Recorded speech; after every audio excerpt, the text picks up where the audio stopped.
Alhamdulillahilladzi arsala rasulahu bil huda wa dinil haqqi liyudhhirahu 'ala dini kullihi wa kafa billahi shahidan. Asyhadu an la ilaha illallah wahdahu la syarika lah wa asyhadu anna Muhammadan abduhu wa rasuluh alladzi la nabiyya ba'dah. Amma ba'du. Alhamdulillah para bapak jamaah sekalian, kita bersyukur pada Allah Subhanahu wa taala di malam hari ini kembali berjumpa dalam kajian rutin untuk sama-sama mengkaji ayat-ayat Al-Quran.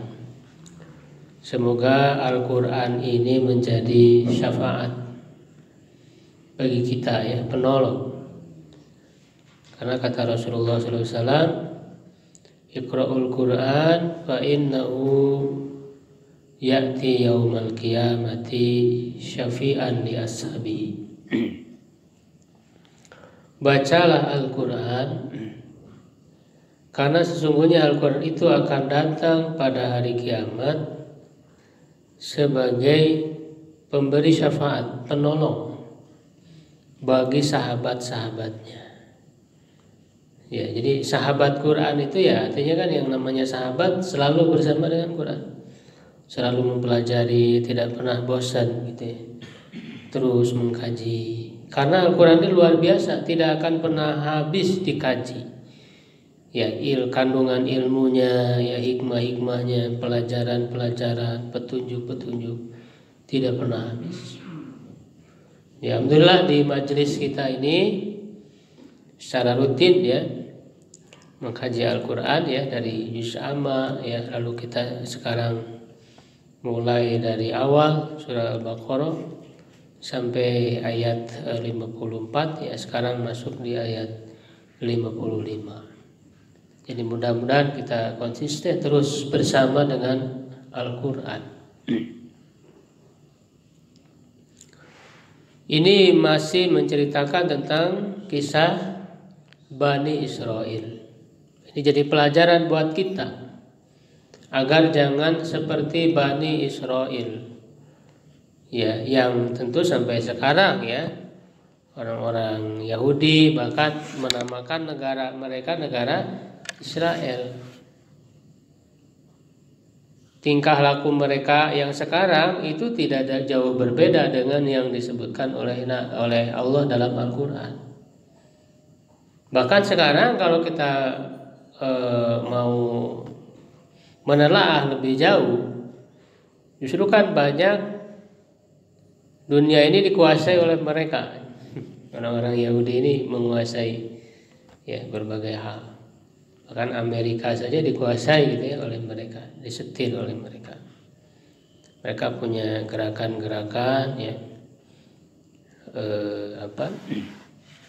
Zionisme gitu ya, menguasai dunia.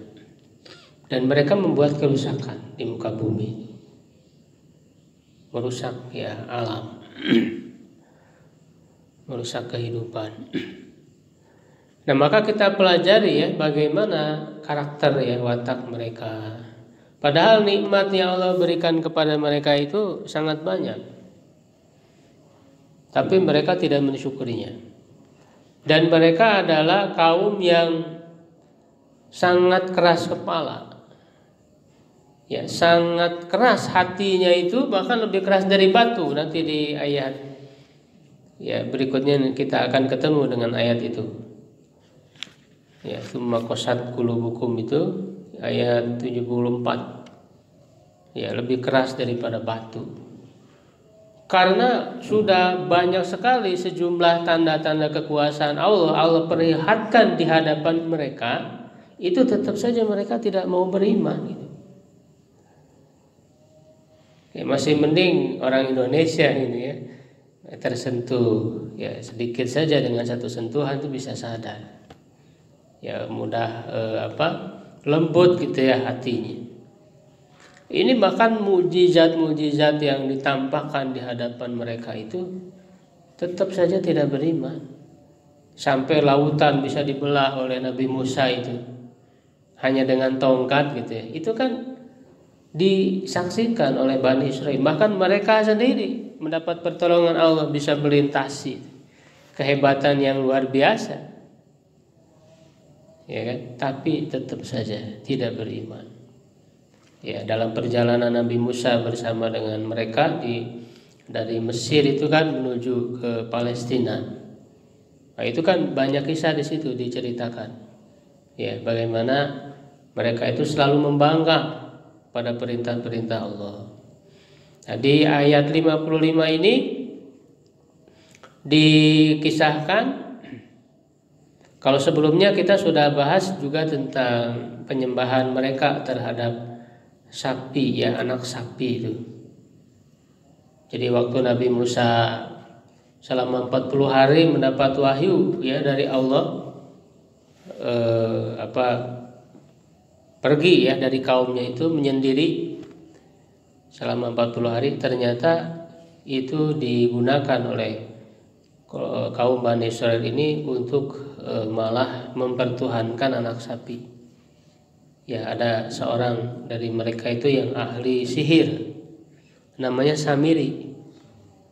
Jadi dibuat patung anak sapi itu, ya, dari emas gitu, ya. Lalu kemudian disihir jadi hidup anak sapi itu, dan akhirnya disembah, disucikan. Nah, di ayat 55 Allah mengatakan, wa id qultum ya Musa lan nu'mina laka hatta narallaha jahratan.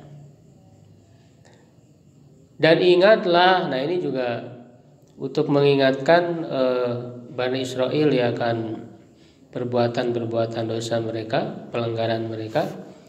Ketika kalian mengatakan, wahai Musa, kami tidak akan beriman kepadamu sampai kami melihat Allah dengan terang-terangan, dengan jelas. Ya kan, ini sangat tidak beradab, ya, kepada Allah, ya, kepada Allah yang Maha Besar, yang Maha Kuasa, yang tidak mungkin bisa dilihat di dunia, tidak akan terjangkau oleh manusia, oleh seluruh makhluknya. Nah, ini kan setelah dipilih, ya, ada sekitar 70 orang dari mereka itu, ya, yang diajarkan Taurat itu, setelah Nabi Musa mendapatkan pengajaran Taurat itu disampaikan, dipilih, ya, dari mereka ada 70 orang. Dan mereka malah, ya, orang-orang ini tidak beradab, mengatakan seperti ini, kami tidak akan beriman sampai kami melihat Allah. Ya, padahal Nabi Musa sendiri begitu, ya, tidak bisa melihat Allah. Disuruh untuk melihat ke gunung itu, bagaimana, ya, apakah dia akan tetap ataukah berguncang? Ya, maka menjadi berguncang, ya, gunung itu, dan Nabi Musa tidak bisa melihat Allah. Nah, apalagi kaumnya, manusia biasa. Makanya Allah mengatakan, lan tarani, engkau tidak akan pernah bisa melihatku di dunia ini. Ya, hanya ketika di surga saja nanti merupakan nikmat terbesar, ya. Di surga itu bisa melihat Allah, melihat wajah Allah. Ya, kalau di dunia tidak akan pernah bisa. Ya. Sebagaimana dalam hadis disebutkan, ya, bahwa para penghuni surga itu ketika menikmati semua nikmat yang ada di surga, lalu bertanya, ya Allah, kepada para penghuni surga, apakah kalian mau aku tambahkan lagi nikmatnya? Kata penghuni surga, ya Allah, bukan kau telah memberikan banyak nikmat di surga ini? Nikmat yang kami dapatkan itu sudah sangat besar, luar biasa. Ya, maka kemudian disingkapkanlah tabir, ya, penghalang, sehingga mereka semua bisa melihat wajah Allah Subhanahu wa taala. Ya, yang sangat indah, dan itu adalah kenikmatan yang paling besar di surga itu. Sedangkan orang-orang kafir para penghuni neraka itu mereka tidak bisa melihat Allah di neraka itu. Ya, sebagaimana disebutkan di surat Al-Mutaffifin itu. Yauma idzil lamahjubun itu. An rabbihim ya yauma idzil lamahjubun. Mereka dihijab dari Rabb mereka. Tidak bisa melihat. Nah, karena ketidakberadaban para kaumnya Nabi Musa ke Bani Israil ini, akhirnya oleh Allah Subhanahu wa taala dibinasakan. Fa akhadhatkumus sa'iqah, kemudian menyambar kepada kalian halilintar sampai kalian mati. Wa antum tandurun, dan kalian melihat ya kejadian itu. Ya, dibinasakan, dimatikan oleh Allah. Tapi kemudian ini juga sebagai bentuk kekuasaan Allah yang diperlihatkan ketika mereka dimatikan dengan halilintar, petir yang besar, lalu oleh Allah dibangkitkan lagi, dihidupkan lagi. Tsumma ba'atsnakum min ba'di mautikum, setelah kalian mati, la'allakum tashkurun, agar kalian bersyukur. Sampai mujizatnya itu kan ditampakkan, orang yang sudah mati dihidupkan lagi oleh Allah. Ya kan? Bagaimana tidak jelas gitu kekuasaan Allah diperlihatkan kepada mereka. Ya, tetap saja mereka tidak beriman. Lalu di ayat berikutnya tuh nikmat lagi Allah berikan, wa zallalna 'alaikumul ghamam. Kami naungi kalian di atas kalian awan tipis. Ketika merasakan panas di perjalanan, dinaungi oleh awan yang mengikuti mereka. Wa anzalna 'alaikumul manna wassalwa. Kami turunkan kepada kalian manna, ya cairan kental dan manis seperti madu, ya minuman. Wassalwa, dan semacam burung puyuh, ya jadi makanan dari burung. Nah, ini tentu makanan yang khusus yang Allah berikan kepada mereka, yang tentu nikmat, ya lebih nikmat dibandingkan yang lain.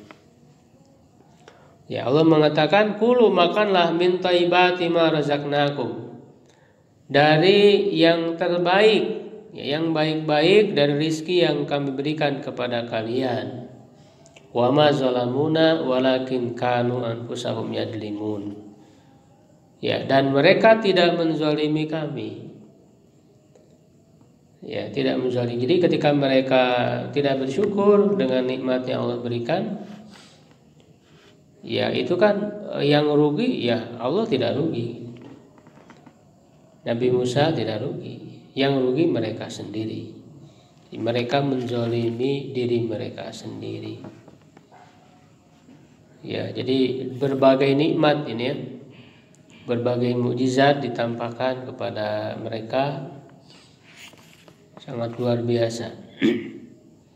Lalu ketika disuruh masuk, wa id qulna dkhulu hadhil qaryah, ketika kami katakan masuklah ke negeri ini. Nah, negeri ini maksudnya negeri Palestina, Baitul Maqdis, ya. Faqulu minha haitsu syi'tum ragadan, makanlah darinya ya sebagaimana kalian kehendaki dengan penuh kenikmatan. Wadhulul baba sujada, dan masuklah ke pintu gerbang Baitul Maqdis dalam keadaan bersujud. Sujud di sini juga bisa diartikan membungkuk, ruku gitu ya, membungkuk, bisa diartikan membungkuk, ruku ketika masuk ke pintunya itu. Wa qulu hittatun naghfir lakum khotoyakum, dan berkatalah Hitta itu maknanya, ya Allah hapuskanlah dosa-dosa, ya dosa-dosa kami, maka kami akan mengampuni kalian ya dosa-dosa kalian, dan kami tambahkan bagi orang-orang yang berbuat baik. Tapi apa balasan mereka? Fabaddalal ladzina zalamu qawlan ghairal ladzi qila lahum. Ya, maka mengganti orang-orang zalim ini perkataan selain dari yang diperintahkan kepada mereka. Maka kami menurunkan kepada orang yang zalim itu ya rizan, sebuah siksa. Nah, siksa ini dijelaskan oleh para ulama, dia sebuah wabah taun ya, penyakit taun yang minas sama dari langit bima kanu yafsukun, karena apa yang mereka telah berbuat ya, kefasikan. Gitu. Jadi dari dulu juga sebetulnya orang-orang Yahudi Bani Israil itu sudah diperintahkan oleh Allah untuk masuk ke dalam Baitul Maqdis ini. Perintah Allah itu silakan di situ makan ya apa yang nikmat yang Allah berikan, dan masuk ke pintunya itu dalam keadaan membungkuk ya, ruku gitu. Tapi mereka justru malah mempermainkan, melecehkan perintah Allah ini. Bukannya mereka membungkuk ke depan gitu ya, tapi malah membelakangi, masuk dengan pantat mereka ya gitu. Jadi betul-betul melanggar perintah Allah itu, disuruh ruku malah membelakangi dengan pantat mereka. Disuruh mengatakan hittatun yang maknanya itu adalah hapuskanlah, ampunilah dosa kami, mereka plesetkan lagi, yaitu menjadi hintatun. Jadi hintatun jadi plesetkan jadi hintatun. Hintatun itu jadi gandum ya, maknanya itu. Jadi mereka plesetkan ya kepada makna lain ya, berarti makanan ya, dengan tujuan untuk melecehkan. Jadi memplesetkan kata-kata gitu ya, itu memang sifatnya orang-orang Yahudi yang sudah disebutkan oleh Allah. Maka jangan heran kalau kita sekarang lihat orang-orang ya, para pembenci Islam itu memplesetkan kata-kata yang suci, kata-kata mulia di dalam Islam. Gitu ya, takbir misalnya diplesetkan jadi apa? Takbir. Takbir jadi takbir. Apa artinya takbir? Ambil bir. Gitu ya. Jadi orang-orang yang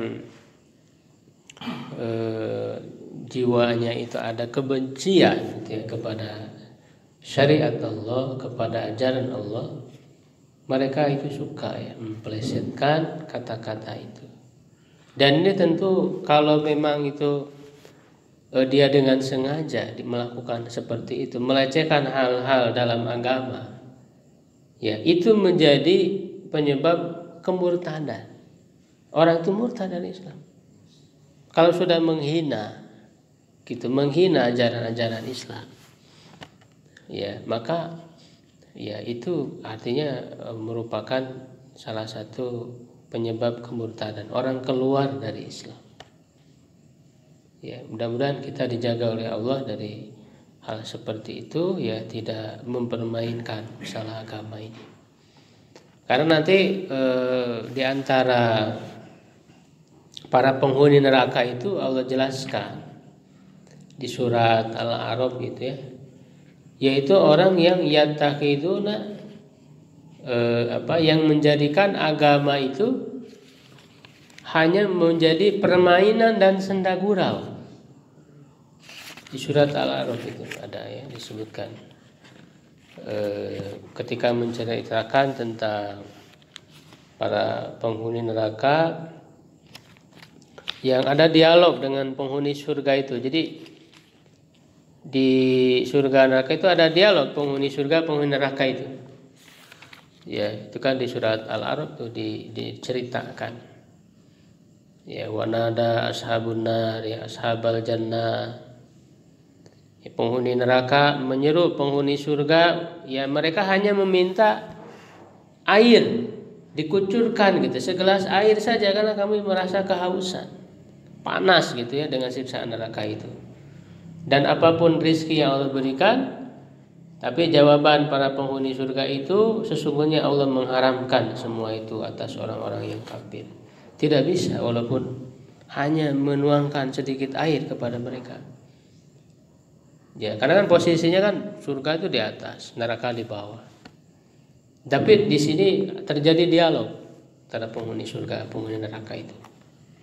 Lalu Allah sebutkan bagaimana sifat penghuni neraka di ayat 51 surat Al-A'raf itu, alladzina takhadhu dinahum lahwa wa laiba. Yaitu orang-orang yang menjadikan agama mereka itu senda gurau dan permainan. Wa gharathumul hayatud dunya, dan telah tertipu oleh kehidupan dunia. Sekarang semakin dibiarkan kan para penghina ini, para penista agama itu semakin berani gitu, bermunculan. Ya kan, padahal kan undang-undangnya kan masih ada, tidak dihapus. Perlindungan agama gitu ya, masih ada, ini undang-undangnya kan masih ada. Ya, perlindungan agama dari penistaan. Tapi kenapa tidak ditegakkan? Sehingga orang bermunculan.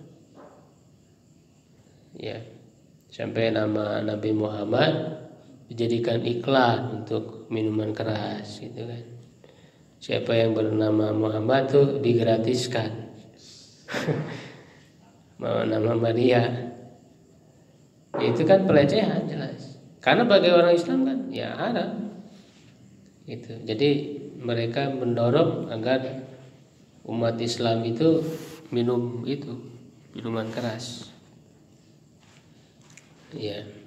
Dan banyak sekali yang muncul. Maka kita sebagai umat Islam yang cinta kepada Nabi Muhammad, kepada ajarannya, ya harus bangkit membela gitu ya. Membela Nabi kita, membela agama kita dengan cara yang kita mampu. Kalau punya kekuasaan, gunakan kekuasaan itu. Dengan akan dimintai pertanggungjawaban. Kekuasaan yang diberikan itu digunakan untuk apa? Kenapa membiarkan orang-orang yang zalim seperti itu? Ya kan, menistakan agama. Karena kata Rasulullah, siapa yang melihat kemungkaran maka rubahlah dengan tangan, dengan kekuasaan. Kalau tidak mampu dengan lisan, kita bicara. Ya, dengan berbagai kesempatan, baik secara lisan atau tulisan di media-media sosial. Kita jangan diam saja. Nah, kalau tidak mampu juga dengan lisan, dengan hati, minimal hati mengingkari. Tidak setuju. Itu mengingkari dengan perilaku seperti itu. Dan itulah kata Rasulullah selemah-lemah iman. Jadi iman paling lemah itu hanya mengingkari dengan hati saja. Dia bicara nggak berani. Paling lemah itu imannya. Nah sekarang kalau hatinya saja tidak mengingkari, membiarkan dianggap hal yang wajar sebagai bagian dari kebebasan berpendapat gitu ya, demokrasi dengan alasan-alasan seperti itu, maka ini dipertanyakan keimanannya. Bahkan ada ya cenderung membela gitu. Seorang yang dianggap ustaz ya, tapi dia membela orang-orang yang melakukan penghinaan itu, hal-hal yang ini yang keluar dari orang-orang yang tidak senang gitu kepada Islam, melecehkan ajaran Islam ya dengan alasan yang dibuat-buat. Ya, biarkan saja mereka, itu hak asasi dan sebagainya. Itu bukan hak asasi, tapi merupakan pelecehan terhadap umat Islam. Nah, ini tantangan kita di Indonesia begitu. Jadi mau tidak mau ya harus berusaha ke arah yang lebih baik, memikirkan ya bagaimana caranya, yaitu ya dengan memperbaiki, dimulai dari diri sendiri, dari keluarga, dari masyarakat ya, sehingga nanti ada kesadaran untuk memilih pemimpin itu yang berjiwa Islam. Ya, kita sebagai orang muslim hak kita untuk memilih ya orang muslim yang berpegang kepada ajarannya, yang paham dalam ajarannya, sehingga nanti menggunakan kekuasaannya itu ya dalam rangka ibadah kepada Allah. Karena mengurus dunia, mengurus negara itu kan bagian dari ibadah bagi seorang muslim itu. Ya, menjaga hukum-hukum Allah di sana. Walaupun tanggung jawab yang dia urus kan bukan hanya orang muslim, orang non muslim juga adalah tanggung jawab dia urus. Dan itu tidak bertentangan. Islam itu ya rahmat bagi semua. Jadi kalau orang berpegang kepada syariat Allah, kepada hukum Islam, bukan berarti dia menzalimi non muslim, tidak boleh. Dalam Islam itu menzalimi orang-orang non muslim sekalipun tidak boleh. Harus memberikan keadilan. Bahkan kan kata Allah, tidak mengapa kalian itu untuk berbuat adil kepada orang-orang non muslim, bahkan berbuat baik kepada mereka. Berikan hak-haknya, kemaslahatan. Ya, dalam hal-hal keduniaan kita berikan. Ya, jadi nggak ada bertentangan ya. Orang yang misalnya kuat Islamnya, dia memimpin gitu ya. Yang dipimpin kan bukan hanya orang Islam, itu tidak akan menzalimi. Orang muslim yang benar, yang baik tidak akan menzalimi orang lain. Ya, orang non muslim sekalipun. Nah, ini saya kira kesadaran politik seperti ini ya harus dimunculkan di masyarakat muslim itu. Jangan sampai kita acuh tak acuh gitu dalam hal memilih pemimpin, mempersiapkan ya mengkader yang akan menjadi pemimpin itu, karena dia cukup berpengaruh ya, membuat kebijakan-kebijakan ya, termasuk juga dalam penegakan hukum bagi para penista agama ini. Baik, Bapak sekalian, itu yang bisa kita bahas ya dari ayat-ayat Al-Quran ini. Mudah-mudahan ada pelajaran yang bisa kita ambil. Kalau ada yang ditanyakan, misalnya.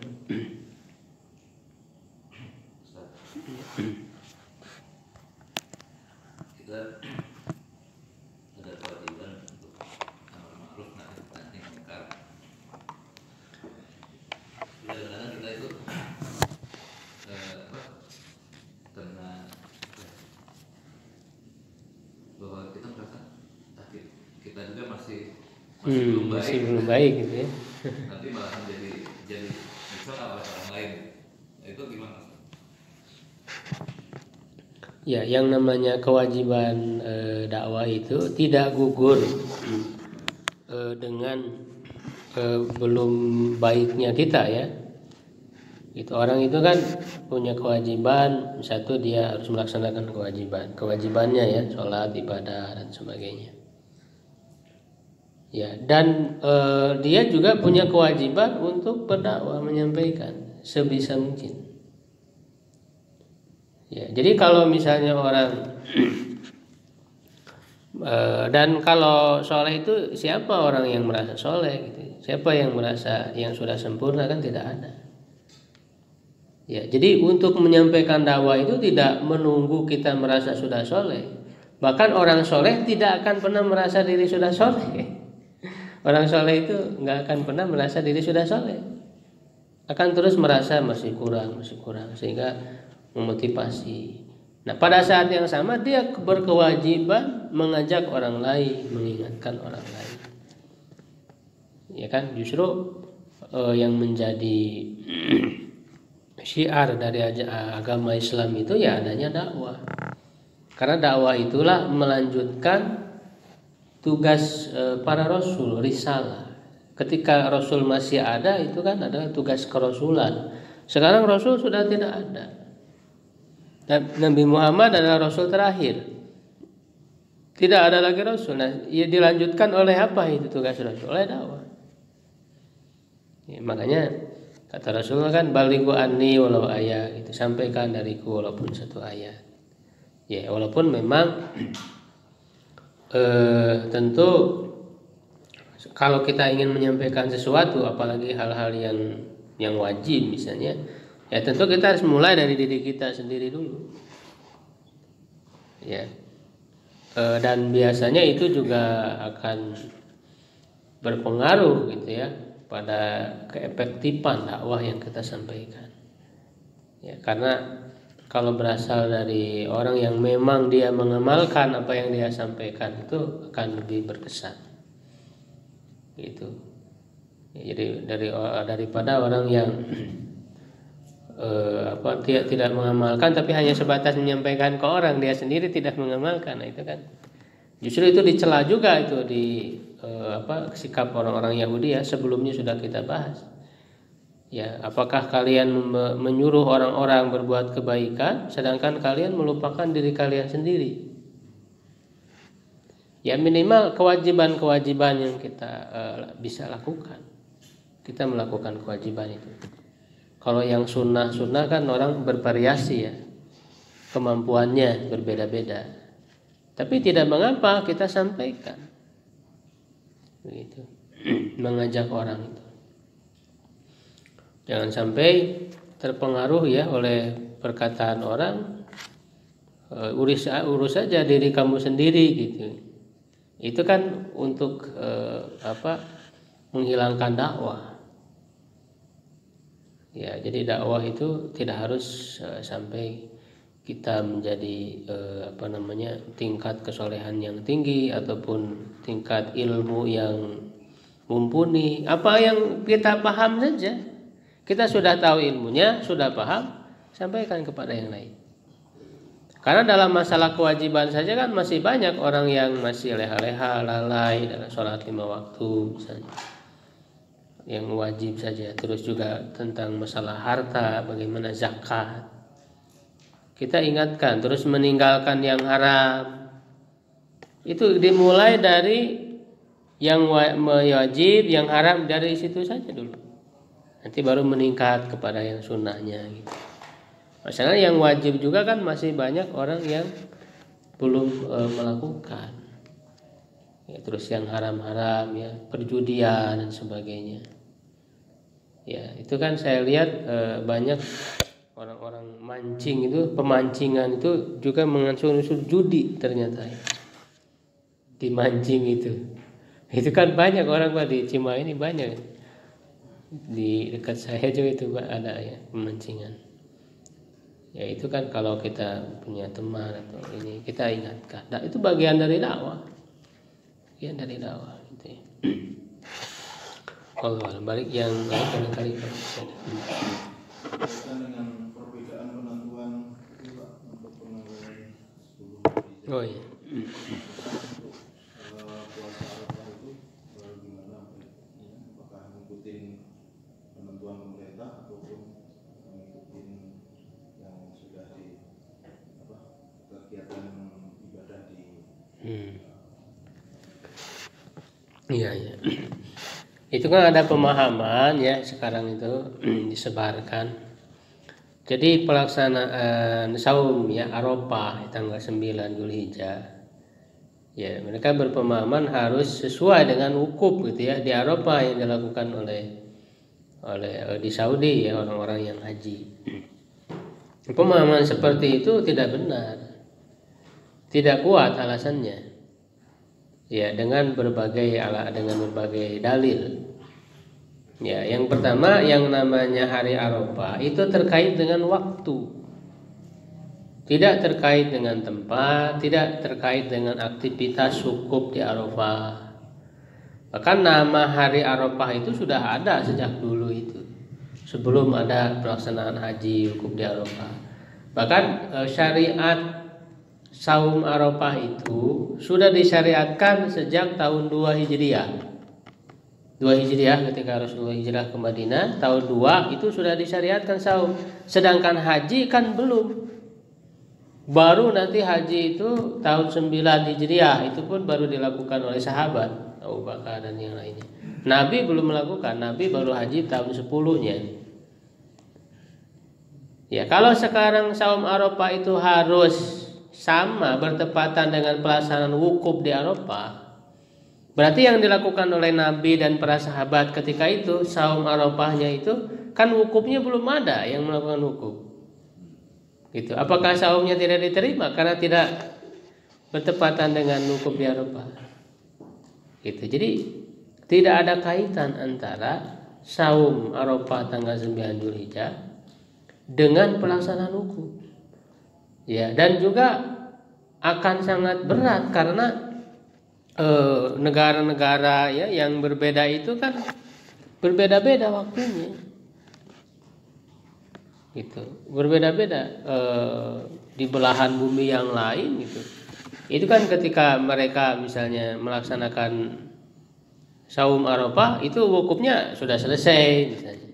Atau bahkan belum dimulai gitu di bagian negara yang lain. Jadi tidak pas.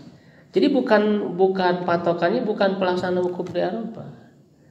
Ya, tapi kata Rasul, ikuti aja kata Rasulullah apa? Sumu li ru'yatihi wabtilu li ru'yatihi. Saumlah kalian karena melihat hilal. Saum itu kan kalau Ramadan ya berarti saum Ramadan. Kalau Zulhijjah ya saum Arafah yang paling intinya tanggal 9. Jadi saum itu patokannya karena melihat hilal, ru'yatul hilal.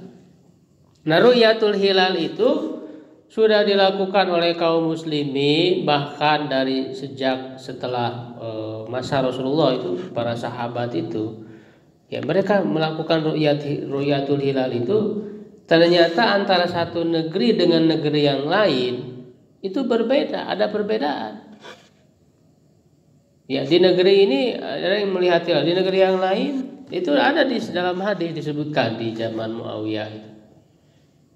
Ada perbedaan di antara sahabat karena memang negerinya berbeda dan waktunya berbeda. Ya, jadi mengikuti ru'yat hilal di negeri masing-masing patokannya. Ya, karena ada perbedaan itu. Matla ya, jadi waktu keluarnya hilal itu bisa berbeda antara satu tempat dengan tempat yang lain. Dan itu menjadi menjadi sudah hal yang sudah lama dari dulu sejak zaman sahabat tabi'in ya. Kalau kita baca para ulama sudah mengakui hal itu, ada perbedaan dalam penentuan hilal antara satu negeri dengan negeri yang lain. Tiba-tiba ada orang yang berkata bahkan menyebarkan tulisan gitu ya, jadi harus sama semuanya mengikuti Saudi gitu ya, mengikuti ru'yat Saudi ya. Nah, dan mengatakan katanya ini sudah disepakati oleh para ulama. Dia berbohong, berdusta ya. Para ulama tidak ada yang sepakat seperti itu, tidak ada ijma begitu ya. Bahkan yang faktanya justru tadi dari sejak zaman sahabat itu mengakui adanya perbedaan hilal ya, penetapan waktu ya, baik itu Idul Adha, Idul Fitri ya, antara satu negara dengan negara yang lain ya. Jadi kita sebagai orang yang di negeri Indonesia ya lebih selamatnya ikuti ya ru'yat hilal yang ada di negeri kita. Ya, bahkan ada hadis tuh yang menyebutkan kami saum ya, mengikuti masyarakat ya, saum dan pemimpin ya. Yang penting tadi kita yakin, kita percaya orang-orang yang melakukan ru'yat hilal ini, penetapan tanggal ini adalah orang-orang yang memang dipercaya punya kemampuan untuk itu, punya ilmu. Nah, ini kan di Indonesia kan mayoritasnya dari pemerintah, dari ormas-ormas Islam. Ya, mereka sudah menetapkan tanggal Idul Adha itu tanggal 10 Juli ya, bertepatan dengan 10 Juli. Ya, kecuali Muhammadiyah karena memang beda kriteria Muhammadiyah itu. Ya, lebih selamat ikuti yang lebih banyak mayoritas. Ya, para ulama-ulama ya Islam di berbagai ormas Islam. Begitu, jangan hanya karena tadi harus sesuai dengan pelaksanaan wukuf di Arafah. Ya, dan kalau begitu harus konsisten, berarti semua penetapan tanggal itu ya harus mengikuti Saudi gitu. Ya. Sehingga negara-negara aja nggak usah ada kalender, nunggu aja semua dari Saudi. Itu kan sangat memberatkan, sangat sulit. Dan Saudi sendiri ketika meruyat hilal mereka kan sama-sama ijtihad juga. Bukan sesuatu yang dipastikan gitu ya. Karena masing-masing negara itu berijtihad. Nah, apa makna ruyat hilal, melihat hilal itu? Ya, mengatakan kan nggak terlihat hilalnya. Justru maksud dari ruyat hilal itu kan adalah ketika tanggal 29-nya dilihat hilal itu, kalau muncul terlihat maka besok tanggal 1. Kalau tidak terlihat ya, atau tidak mungkin terlihat maka digenapkan 30. Nah, sekarang kan di Indonesia tidak ada yang melihat, tidak terlihat hilal itu. Ya, sesuai dengan kriterianya juga tidak memungkinkan untuk bisa dilihat. Sehingga digenapkanlah 30 hari bulan Zulqa'dah itu. Sehingga tanggal 1-nya itu bertepatan dengan tanggal 1 Juli kan gitu. Ya, kalau menurut saya ikuti ru'yat penetapan pemerintah dan banyak ormas-ormas Islam yang ada. Begitu kalau menurut saya.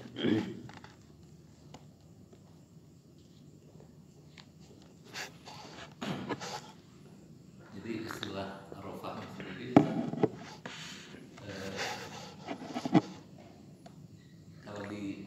kalau wukuf itu kan tempatnya di Arafah.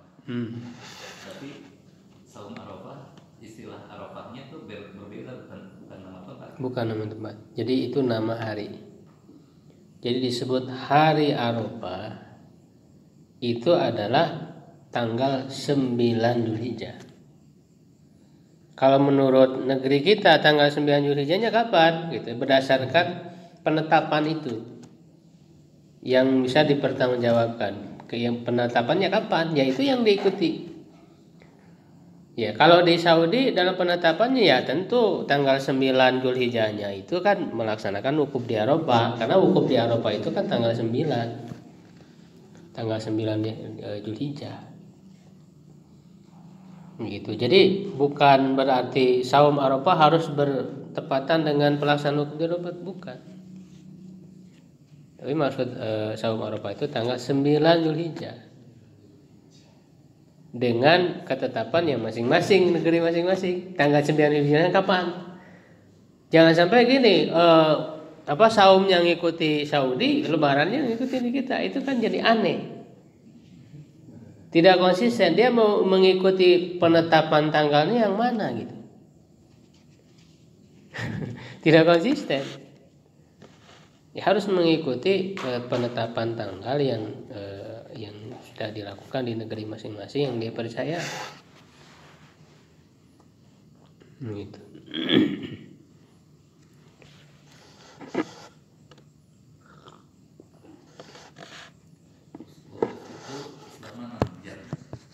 Ya, Nah, perbedaan waktu antara kita dengan Arab itu 4 jam. Jadi dengan perbedaan waktu seperti itu juga mungkin saja ketika kita mau wukuf mengikuti hari wukuf mereka, mereka sudah selesai wukufnya. Iya.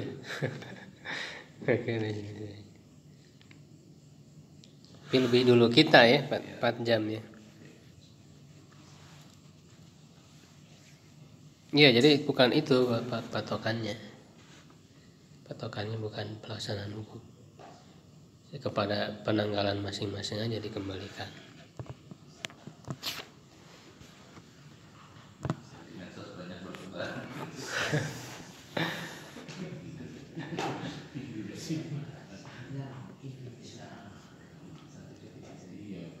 Ya, tapi sudah banyak juga bantahan-bantahannya.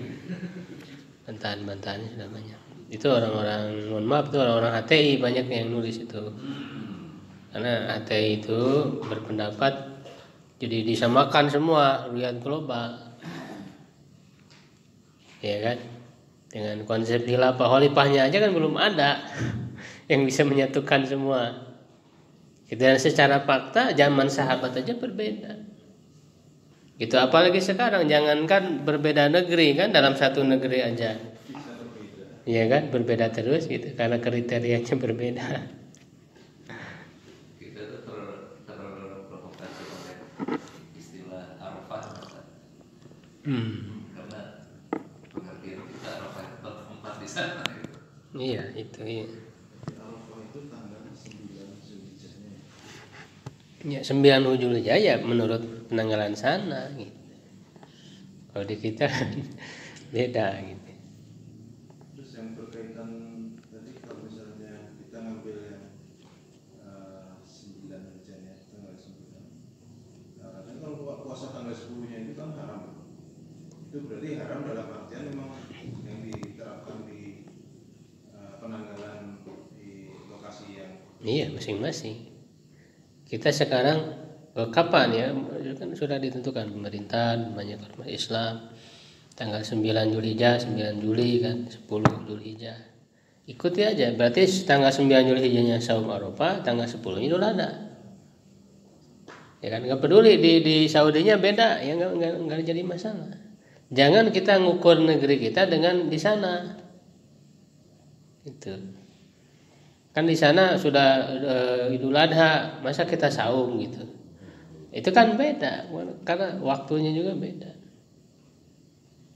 jadi kita melaksanakan itu sesuai dengan waktu ya sama seperti sholat kan waktu sholat juga berbeda gitu kita kan ngikuti waktu sendiri karena ibadah-ibadah itu ada yang terikat dengan waktu nah waktu siapa ya waktu kita di mana kita berada gitu terikatnya itu waktu di mana kita berada bukan dengan negara lain yang jauh waktunya